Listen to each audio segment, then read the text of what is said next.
President Trump is pausing the shipment of some weapons to Ukraine.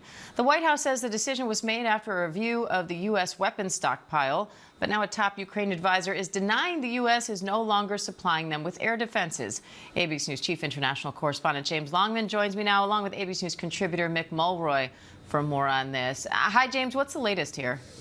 Well, this would be very concerning for the Ukrainians if this supply is going to be turned off altogether, although I think that remains to be seen. We think there is something like 6 Patriot systems possibly in Ukraine, maybe more, maybe fewer, and these are responsible for launching intercepts to stop these Russian missiles from hitting major Ukrainian cities. We've seen this night after night, actually a massive uptick the last few months, missiles and drone attacks into Ukraine by Russia. So they're really fundamental to Ukraine's defense. There is some suggestions it might not just be the Patriots, the rounds for Patriots that might be in the balance here, but also maybe more offensive weaponry, missile systems too, perhaps multiple rocket launchers, artillery shells.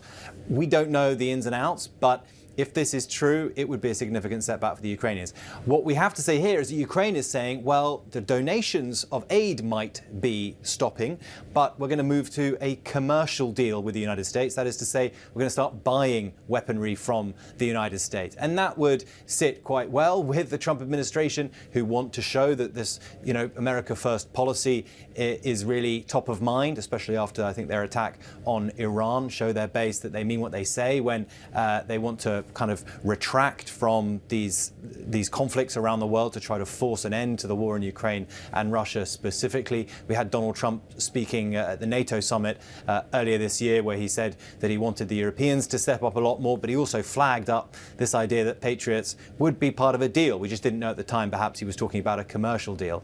But on that, Europe stepping up. I mean, that is the case at the moment. I think in the last year, the Europeans spent some 84 billion, I think was the number, on aid for Ukraine, whereas the United States, it was at 76 billion. So Donald Trump has got what he wants. He's got the Europeans to step up, and he is pulling back help. But if it's moving to this kind of commercial basis for help for Ukraine, I don't think that would worry the Ukrainians necessarily. But I think it probably does send another message to Vladimir Putin that American help for Ukraine is perhaps in the balance.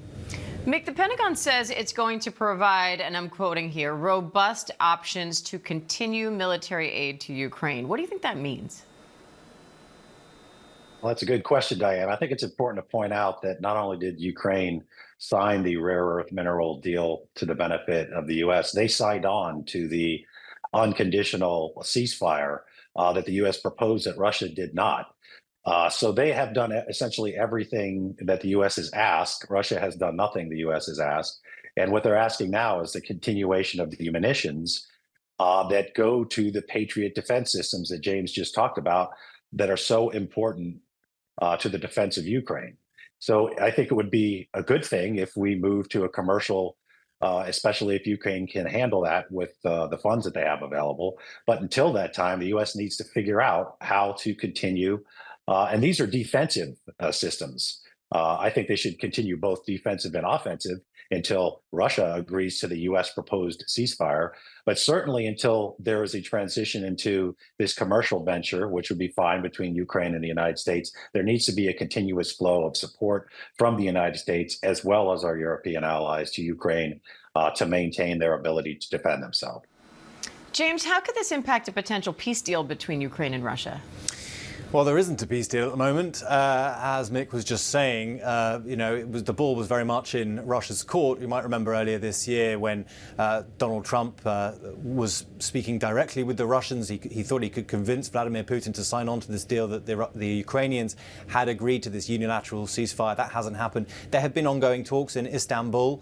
The fundamental issue is that the Ukrainians say they're very happy to send Volodymyr Zelensky to sit across the table from Vladimir Putin and have have a conversation about peace. The Russians say, no, we want to establish the parameters for a deal, and then Vladimir Putin will turn up for a conversation, possibly with Volodymyr Zelensky, but they never say that because Vladimir Putin has been doing his very best to undermine the leadership of Volodymyr Zelensky. He says that he's run out of his term, that he's not really a democratically elected president. So, look, we are nowhere close to a deal in Russia and Ukraine, and this sort of headline just helps Putin think he can continue the war.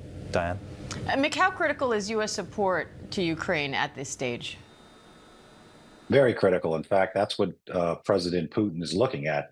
Every time he sees a weakness in the U.S. support to Ukraine, he has less of an incentive to sign on to any temporary ceasefire or certainly a long-term ceasefire. He is, after all, the person who decided to invade and start this war. He is counting on the U.S. not continuing the support. That's what he thinks is his path to victory. If the U.S. continues or increases support, and certainly if our European allies do, that is what's going to push him to the negotiation table on terms that are more beneficial to Ukraine. James Longman, Mick Mulroy, thank you both.